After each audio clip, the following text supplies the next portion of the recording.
Marie, le dessin, c'est pas seulement le fusain, la mine de plomb, le crayon, etc.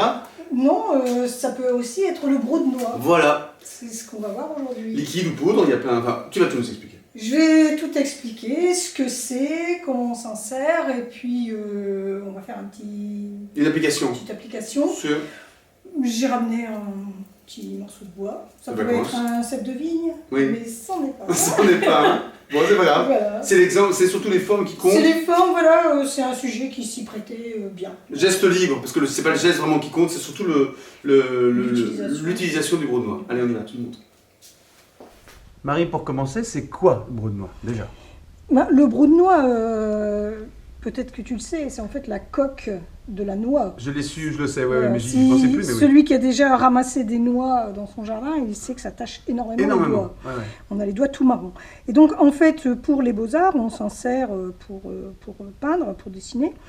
Donc, ça se présente, en fait, c'est un pigment puissant. Ah, c'est une poudre, en fait. Voilà, c'est un pigment. D'accord. Ça se présente en paillettes, comme ça. Tu l'achètes comme ça? Voilà, on peut Ouais. l'acheter donc soit comme ça, ou déjà dilué. Hein. Donc, dans ces cas-là, C'est comme une encre dans ce cas-là. c'est un café extrêmement fort. Ouais, c'est ça. Voilà. Et donc, on peut s'en servir. Donc, on s'en sert soit en diluant la poudre dans de l'eau, D'accord. ou directement, quand on achète le brou de noix directement en liquide, on s'en sert directement. Alors, quel est l'intérêt du brou de noix? Excuse-moi pour ces questions un peu basiques, mais... Bah, le brou de noix, c'est en fait on l'utilise pour dessiner, souvent en modèle vivant, parce que c'est assez doux, c'est marron, le résultat est marron. Ah, c'est proche on du va le pigment de la voir. peau, c'est ça? Donc c'est plus proche que de l'encre de Chine, mais ça a à peu près la même utilisation que de l'encre de Chine, mais c'est moins noir, enfin forcément. Et ça se moins dilue dense. pareil, ça se travaille pareil? Alors ça se dilue, donc ça s'utilise vraiment, voilà, on trempe son pinceau, puis voilà, donc ça fait des marrons Ouais, quand même, ouais. assez Très vite, tu fais puissants, des nuances, voilà, quoi, hein. voilà, donc, D'accord. voilà. C'est élégant, je trouve. Oui, c'est utilisé beaucoup en modèle vivant, pour faire des croquis de modèles vivants. Et ensuite, ben, plus on va le diluer, en fait, plus ce sera clair. Hein. Voilà, donc on obtient des tons, Des jus, d'accord. clairs, et on peut aussi les foncer, revenir dessus, et vraiment dessiner. On s'en sert également avec un calame, hein, Ouais. donc, un morceau de bois qu'on trempe dedans, et donc qui permet de dessiner. D'accord. Donc les deux peuvent être associés, hein, le jus Ah, avec c'est beau, d'ailleurs. voilà. D'accord. On peut s'en servir également avec une plume à dessin. Bon, donc là, je sais pas, on obtient quelque chose de très fin. Le plus fin. Et on peut très bien associer les trois techniques, le pinceau, le calame, la plume, et rentrer dans les détails, faire des choses très larges au pinceau, D'accord, et puis ouais, ouais. rentrer dans le détail pour aller jusqu'à tout petit détail à la plume. Et tout ça dans une ambiance un peu monochrome, quoi. Sépia, Alors, monochrome. ça va faire un dessin monochrome, voilà, Ouais. de teinte sépia. Avec plein de valeurs, plein de nuances différentes. Et avec des nuances, on va jouer Ah, c'est avec les intéressant. nuances, la matière aussi, avec l'eau qui se mélange, Ouais, on ouais. obtient des matières intéressantes. Ok. Donc on va faire un exercice sur un sujet assez simple et puis qui se prête bien à cette technique du brou de noix. Donc une branche très tortueuse. Et je vais donc commencer par faire un jus. Hein, donc je teste ma couleur, voilà, avec une valeur très claire, donc directement au pinceau. Bon, si vous n'êtes pas sûr de vous, vous pouvez faire un petit croquis rapide au crayon, mais ici. Donc je vais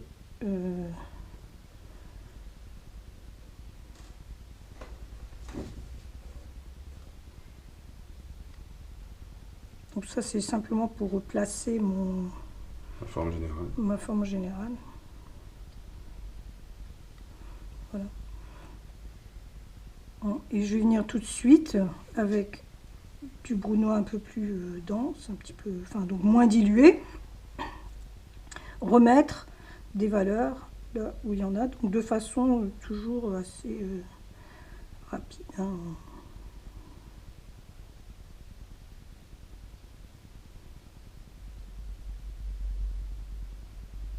Ça a l'air très agréable à poser.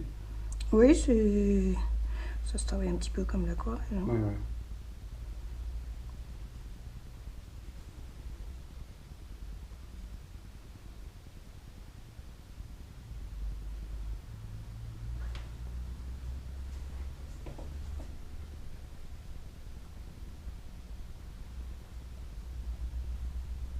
Donc je peux jouer sur mes valeurs.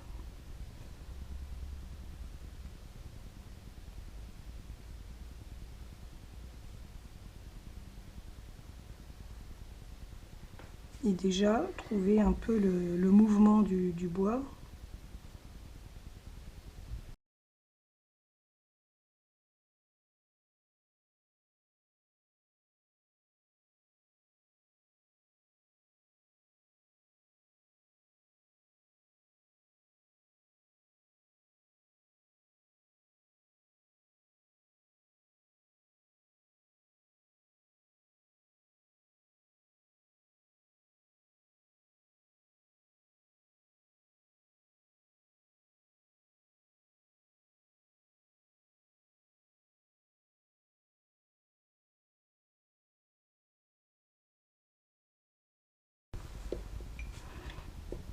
Donc avant que ce soit complètement sec, je vais reprendre ça au calame. Donc comme on a quelque chose qui est très ligneux, le calame se prête vraiment bien à ce genre de choses. Donc je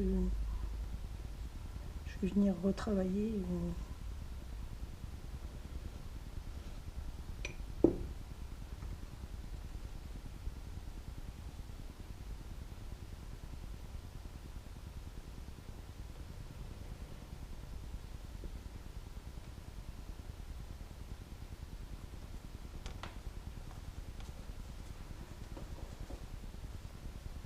Donc comme ma base n'est pas tout à fait sèche, en fait il y a des endroits où le brune-noix va un peu se mélanger, mais ça donne des effets assez intéressants.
Bon, Marie, je t'ai arrêté parce que je suis obligé d'arrêter tous les artistes qui veulent aller au bout.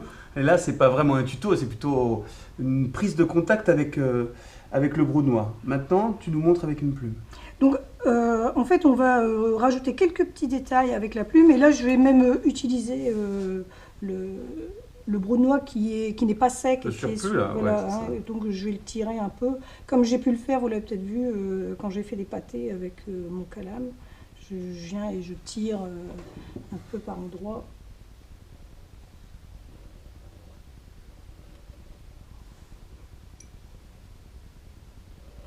Donc ça peut permettre de rajouter du détail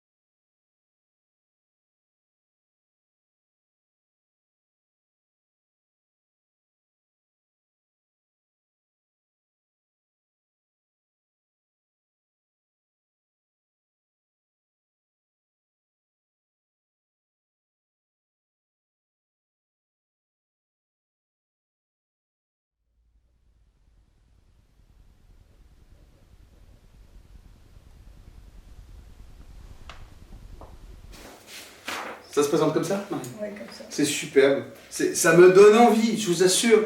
Je t'ai regardé travailler, je l'ai filmé et ça donne envie de s'y mettre. Qu'est-ce que tu as à nous dire là-dessus?